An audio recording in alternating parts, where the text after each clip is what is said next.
Bueno, Felipe, entonces estamos aquí reunidos ¿Ya arrancamos? ¿Ya arrancamos? ya arrancamos. Estamos acá entonces para grabar el podcast de la habitación propia, hoy con tu libro de poesía que se llama El último vuelo, así que pues para todos los habitantes de la habitación propia vamos a estar tomando tintico, té en el caso de Felipe, y vamos a hablar de este libro.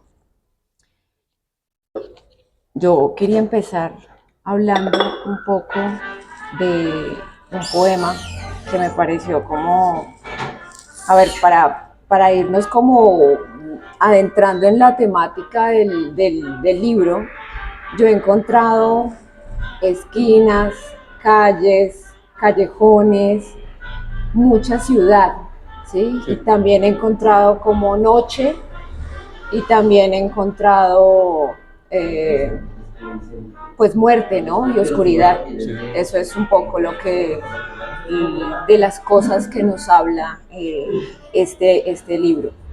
Entonces, pues obviamente vamos a empezar con un poema que se llama Calles de ida y vuelta. Entonces voy a empezar a leer para que empecemos a conversar tú y yo. Como ambientar. Sí. Calles de ida y vuelta, los ecos de tu infancia abren ojos a un camino donde el tiempo y la palabra son cómplices de un solo duelo. La casualidad es el destino frente a tus ojos. Calles lánguidas, ordenadas por el silencio, una tregua, un sueño, y desde muy alto ronda la muerte con sus agudos ojos. Hay calles que se consumen solas y muy a lo lejos crecen los niños con sus diabólicos juegos, gusanos como simientes en una tierra en la que un Dios no se puso de acuerdo. Un horizonte patina en medio de una empalizada tarde donde manos trémulas consienten los últimos partos en la oscuridad. Calles patinadas con rostros de hombres nadie, perseguidos, afinan sus fauces robando un mendrugo de carroña que alumbra en sus manos. Hay tantas puertas falsas para encontrar tu calle ideal. Solo las viejas canciones te llevan al viaje de tu infancia. Hay calles en que hablas a grito entero con tus fantasmas. Perdieron su boleto en un viaje absurdo. La fuga es un tesoro, un pequeño timbre que oprimes en tus horas negras. Hay calles que tienen un oído finamente afinado y te encuentras con el ojo asesino que continuamente ronda. Ave migratoria, vuelas de espalda con el veneno en tu alma. La muerte es otro camino en el que todos corremos sin la menor vergüenza. Hay calles que tiran una pequeña huella donde el ruido de bocinas lejanas despiertan una fiesta pagana. El mar es una costra viva, las hienas no escuchan los sonidos bajo la fuerte lluvia. Hay calles que te dejan parado en una puerta sin estatura, un deslumbramiento para un posible intento donde el principio es el fin. Tinieblas, tinieblas en el charco azul de tu boca, el viento recita palabras olvidadas, los felinos ya no vuelven con el canto de las moscas. Ese es el primer poema que pues a mí me gusta mucho, es el que transmite precisamente toda esa ciudad.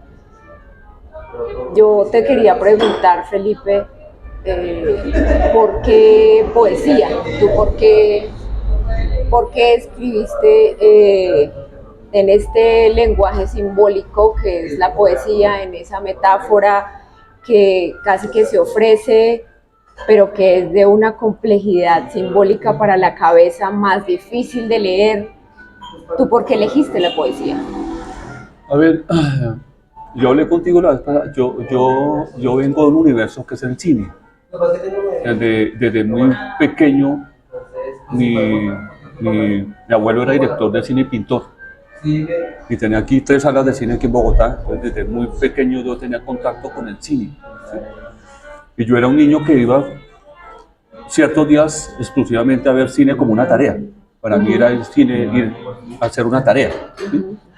Con el paso del tiempo me fui descubriendo la poesía, y la poesía, como te conté en días pasados, la poesía llegó a mi vida en un momento inesperado, ¿sí?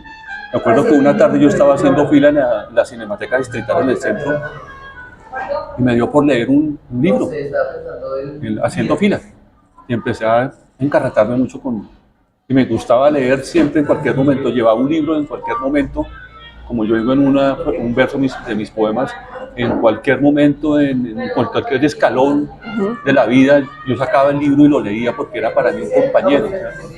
Era como escaparme de muchas cosas, me refugiaba en un libro, ¿sí? Y la poesía me fue despertando muchas cosas, me fue despertando cómo era entender la vida. La vida como yo siempre pienso que la poesía es una experiencia en la vida, ¿cierto? Y me fui entrando en el mundo de los poetas, y fui conociendo mucha gente con muchos cuentos, lo que te digo, entré a la Casa Silva, dirigí la fonoteca por 10 años, me fui entusiasmando con la poesía. O sea, para mí escribir poesía se me convirtió en un placer delicioso, era un placer y al mismo tiempo era una necesidad. Sí, porque a mí el lenguaje poético me parece pues que está lleno de símbolos y es más también elevado en términos literarios que resolverle a alguien algo en una historia de ficción en la que aquí empieza y acá termina. La poesía tiene otro tipo de lenguaje. ¿Tú por qué preferiste ese lenguaje literario? A ver, yo tengo sin ser pretencioso, yo empecé un poco como al revés, a leer poesía al revés.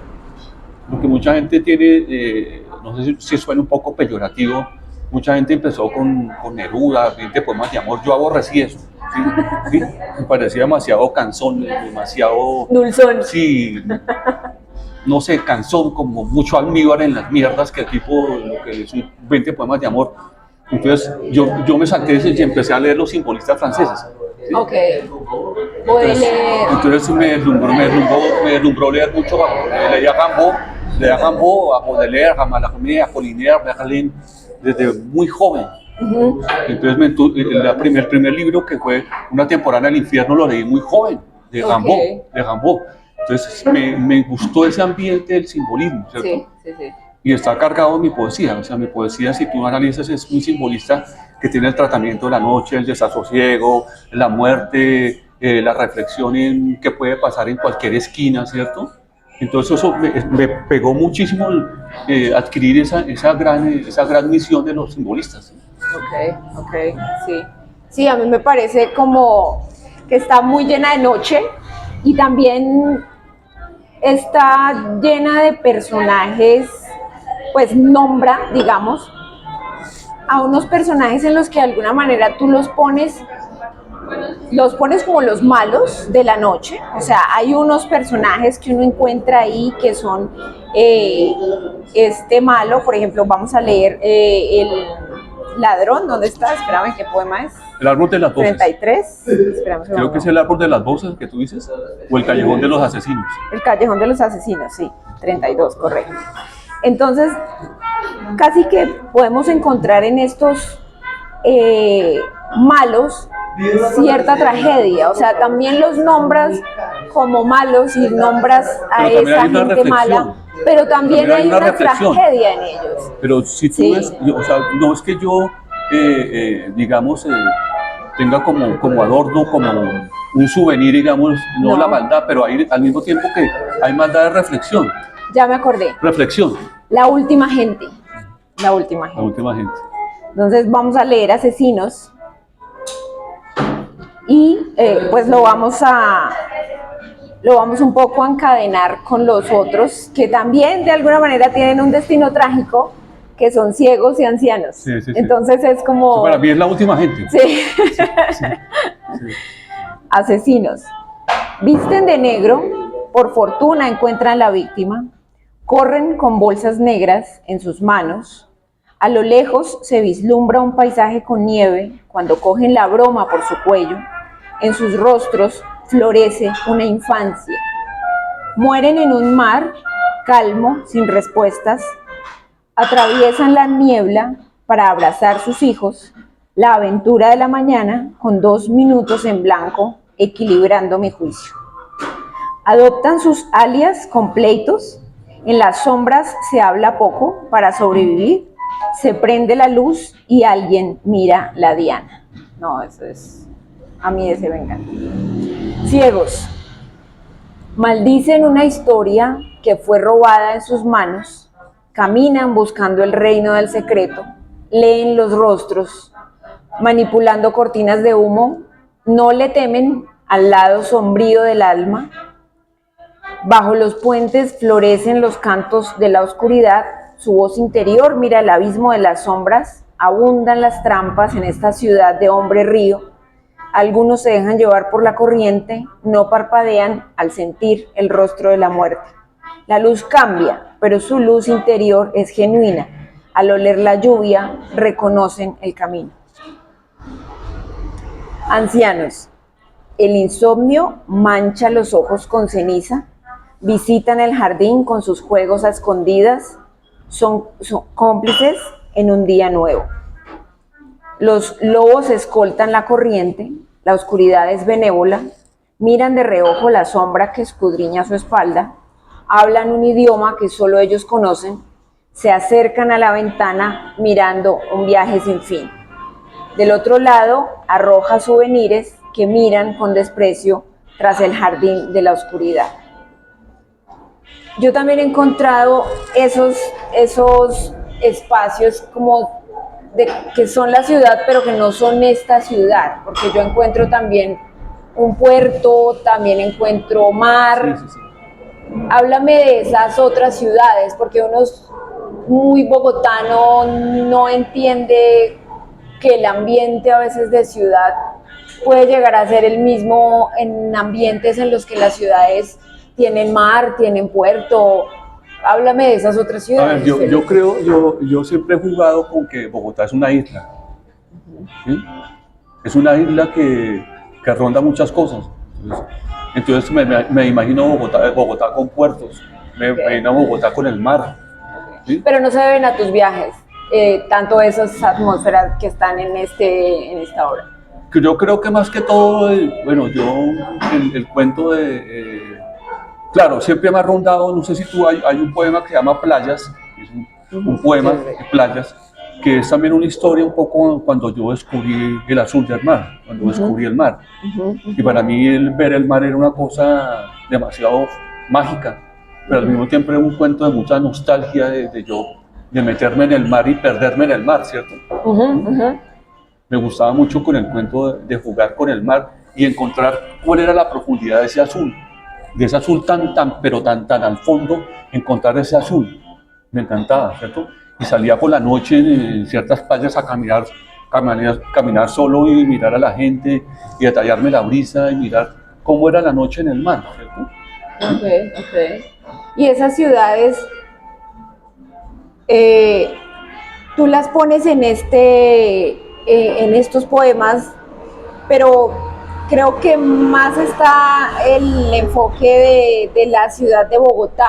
Yo creo que se siente mucho el ámbito del centro, del peligro, claro. de esas ciudades de la fiesta. Sí. Están muy presentes. Para mí es muy presente Bogotá. Yo siempre he dicho que Bogotá es como una ciudad, una mujer maldita, ¿sí? Una mujer maldita que te lleva en un rincón, a un callejón, que abre las puertas y te deja loco. Yo me quiero así como Bogotá. ¿Sí? Sí. Una mujer bastante sospechosa, pero una mujer que es sospechosa, pero que te deja algo así como un deslumbramiento, algo en el fondo así que es una cosa enigmática que me gusta mucho. Bogotá me gusta muchísimo. Más Bogotá me gusta mucho por la noche. ¿Sí?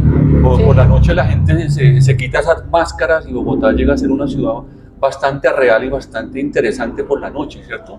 En el día me parece demasiado cansona Bogotá, demasiado tediosa en el día. Sí. Yo soy más de un ambiente más nocturno, ¿cierto?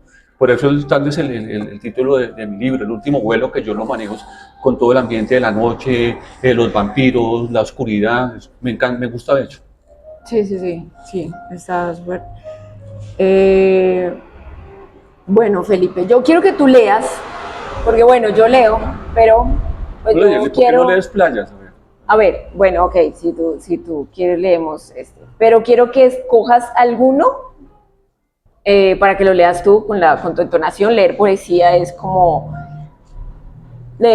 un acto de lectura en voz alta como muy prolijo. O sea, la lectura de la poesía tiene... Yo me acuerdo cuando yo tomé el primer taller de poesía con Juan Manuel Roca, y me decía Juan Manuel, es que leer poesía, hermano, es muy jodido, porque tú estás sacando las tripas.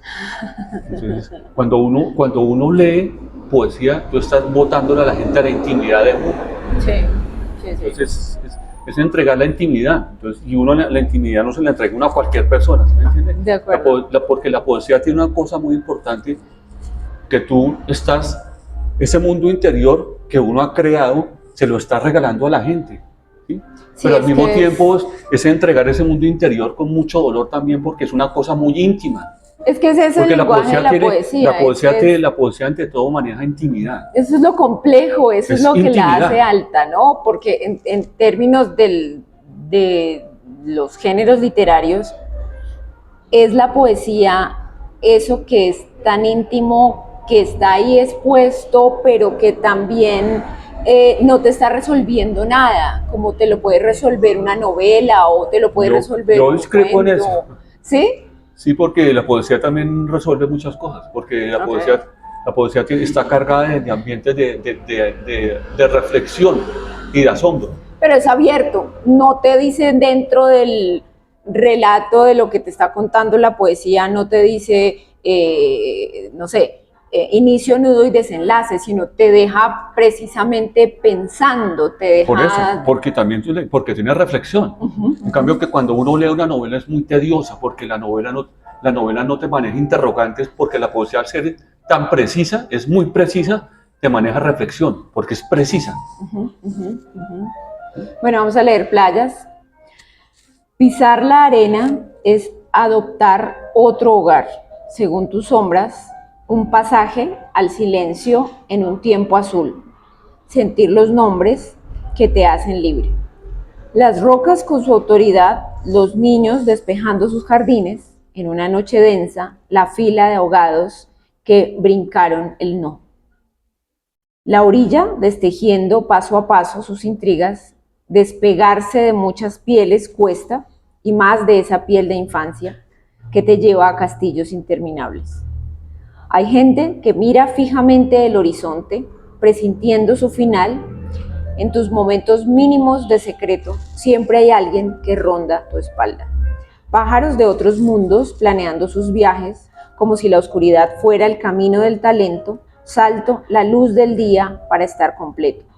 Abro la ventana de esta noche y, como siempre, soy un extranjero que pasa por encima de ciertos olores y mira a lo lejos la sed de siempre. ¿Tú cómo ves la poesía como en este mundo actual tan vertiginoso, tan rápido, tan rudo, tan rápido en muchos sentidos? ¿Tú cómo ves la poesía en este pedazo de la historia? ¿Cómo la ves como a futuro? ¿Cómo la ves como mundo posible de leer, de seguir observando, de seguir metiéndose en ella? A ver, yo creo que con base a mi experiencia en la Casa Silva, la gente siempre ha estado muy prevenida con la poesía. Y son muy prevenidos con la poesía. ¿Sí? Porque lo que te digo, porque es muy precisa. Sí. Y porque también tiene un lenguaje que mucha gente, tal vez entre comillas, no lo entiende. Por ejemplo, sí, es muy entre comillas porque... Tú a la gente del común le dices, explícame que es una metáfora, y mucha gente dice, ¿qué es eso? ¿Sí? Entonces, pero lo tienen diariamente su lenguaje, sí. Pero para mucha gente es más fácil leer narrativa. Sí, sí. Que no es tan compleja. La poesía es más compleja. La poesía tú a veces tienes que releer un poema 2 o 3 veces a veces para entenderlo. Por lo que te digo, por los niveles que tienen de asombro y reflexión. ¿Sí? Tú tienes que saber cómo arrancas un poema, cómo lo manejas en la mitad y cómo tienes que saberlo cerrar. Siempre he dicho que la poesía es como si su merced trabajara un cuadro. ¿Sí? Entonces tú estás, cuando estás haciendo un poema, estás pintando un cuadro con palabras. Entonces, equilibrar. Sí, sí, sí. O sea, con la poesía tú tienes que equilibrar muchos ambientes. Equilibrar. Chévere. En la narrativa es más fácil. Cuando uno lee, últimamente estoy leyendo una autora brasilera, Clarice Lispector. Sí. Y hay momentos en que esta mujer se vuelve de un tedio impresionante. Se vuelve de un tedio porque no tiene momentos de reflexión. O sea, es una vaina. No para, la cabeza. Es una vaina y además tiene un rollo cansón que cada rato, cada 3, 4, 5 palabras mete coma y punto, y eso la poesía tiene es un ritmo. Sí. Y la poesía maneja el vértigo del ritmo, maneja el ritmo. Eso por eso es más rico más rico en leer poesía porque es muy precisa. Cuando la gente se enfrenta a un poema, dice, mierda, esta cosa, ¿cómo es la cosa? ¿Por dónde arranco? ¿Sí? Porque es más compleja leer poesía.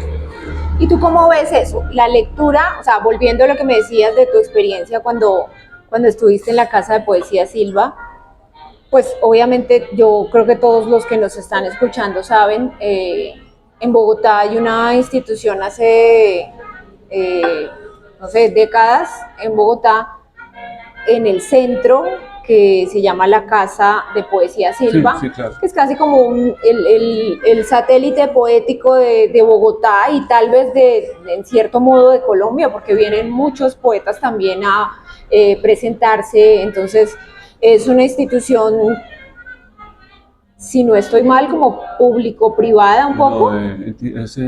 Sí, es como... Es una institución privada sin ánimo de lucro. Exacto, entonces ahí hacen recitales de poesía, hay una fonoteca que es donde estuvo Felipe durante muchos años y pues tienen visitas guiadas. Obviamente está centrada en la vida y obra del poeta José Ascensión Silva, pero tú me estabas diciendo que las personas que iban, o sea, que con los usuarios a la Casa Silva, tú te habías dado cuenta de que las personas son temerosas de la poesía. A la luz de hoy, ¿tú cómo ves la poesía como lectura para las personas? O sea, ¿tú cómo la recomendarías para los lectores de hoy en día, de este mundo que pues de alguna manera a veces pretendemos encontrar en las letras o en los libros, un espacio de descanso para tanta rapidez, para tanta cosa? ¿Tú cómo te pensarías la poesía para el lector de un 2025? ¿Qué utilidad, qué alivio le puedes encontrar? O sea, siempre ha sido una cosa, pienso yo que siempre ha sido como un estigma el cuento de que la gente se acerque a un libro de poesía. Es más fácil, la gente, vuelvo y te reitero, la gente consume más narrativa. Para mucha gente leer narrativa no es tan complejo. ¿Sí? Vender libros de poesía es más difícil. Yo tengo amigos, tengo un gran amigo que es un poeta que se llama Francisco Díaz Granados. Okay. Y Francisco Díaz Granados, no sé si tú lo conoces, ¿sí? En el medio de la poesía le dice Natanael, ¿sí? No sé si lo conoces. Sí. Y Francisco me decía, hermano, uno saca los libros por placer, porque uno sabe que la gente casi no compra poesía, hermano. Okay. La poesía, él me decía, la poesía no se vende, es muy jodido que la gente no le compre un poema, que le compren un libro es muy complicado, hermano. La gente casi no lee poesía, me decía eso. ¿Por qué? Porque es muy compleja, me decía. ¿No? Entonces lo que te digo, entonces la gente se consuela más leyendo novela. Vender poesía es muy difícil. Pero, ¿por qué lo tenemos que hacer? Tener que hacer como... ¿Por qué tenemos que leer poesía? Los seres humanos. Yo creo que, partiendo que te reitero, la poesía es una experiencia. Para mí la poesía, me dicen que es poesía, es una experiencia en la vida. Porque hay que vivirla. Hay que vivir, obviamente hay que vivir la poesía, ¿cierto? Yo le decía a una novia mía... Porque es algo que tienes que vivir. Hay que tener experiencia. La poesía, te reitero, es una experiencia en la vida. hay que vivir. Yo te decía, hay dos universos para poder crear, que es el mundo de la vida, de la calle, de la noche. Hay que vivir en esos universos que te meten en laberintos secretos, que tú miras el abismo, y hay que vivir, hay que vivir mucho para entender y escribir poesía. Bueno, Felipe, ¿tú quieres leer alguno o no? ¿O quieres que yo lea? ¿O tú quieres leer? Sí, si quieres alguno? leer, chévere. No, yo leí y pues me parece que es como un abrebocas de dejarle a las personas que nos escuchan la provocación del último vuelo, que obviamente está acá en la librería, para que lo compren, para que vivan la experiencia poética. En mi humildísima opinión, es un libro de unas imágenes muy bellas, para mí de un lenguaje que está dicho y que transporta de una manera muy limpia, están muy bien como armadas todas estas cápsulas de fotografías que hay en cada poema. Entonces, obviamente, pues para mí es un honor tenerlo acá en la librería y pues quienes quieran, acá vamos a estar, y acá está el último vuelo. Y pues, no sé, Felipe, ¿tú qué mensaje final nos quieres dejar como, no sé, sobre lo que quieras, sobre el último vuelo, me estabas contando que tienes otra obra Sí, en pendiente? estoy trabajando 2 libros más, un libro que es dedicado a los niños, porque también pienso que los niños son poetas. O sea, los niños son poetas porque tienen ese universo de la inocencia. Es otro de los temas la inocencia, que te abordan. La inocencia es pura poesía, la inocencia es poesía. Sí. Entonces, el tercer libro que estoy escribiendo se llama El idioma de los ángeles, que es con base a bucear en ese mundo de la inocencia y descubrir al poeta en el niño. Porque de alguna manera aquí también hay una infancia. Ah, sí, claro. Hay una infancia tuya y hay un tú viendo la infancia. Sí, claro. Sí. Claro. Entonces te vas a adentrar más en el siguiente libro. En el tercer libro. Sí. Qué maravilla, Felipe. Eso estaremos. Esperamos obviamente tener el siguiente libro acá también con nosotros. Claro que sí. Claro. Y nada, pues muchas gracias. Muchas gracias a ti. Muchísimas gracias. Muchas gracias. No, gracias a ti. Muchas gracias.